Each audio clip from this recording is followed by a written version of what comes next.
ko ete kaukau momoko. Have a cold shower in the morning.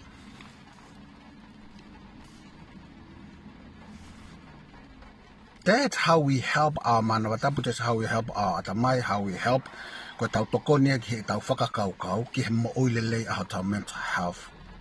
Ko hono o hinga ko hea, te uka ki tau Fiemo'Ui ki tau wa'u, ki he poke whakaatamai.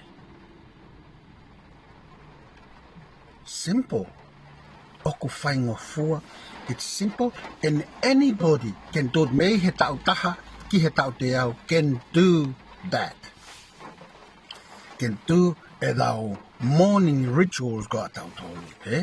E tau ahata pongpongi o wha, e tau lo tau whakamalo ia, you still live, ke tau sio, ke tau whanau, ke tau sio, ke tau mari, ke tau whaanga, ko he ngā ke tau, he, look forward ki ho alu ki ho o ngā aue, look forward ki ho whai ho ki ngā aue, look forward ki ha. We start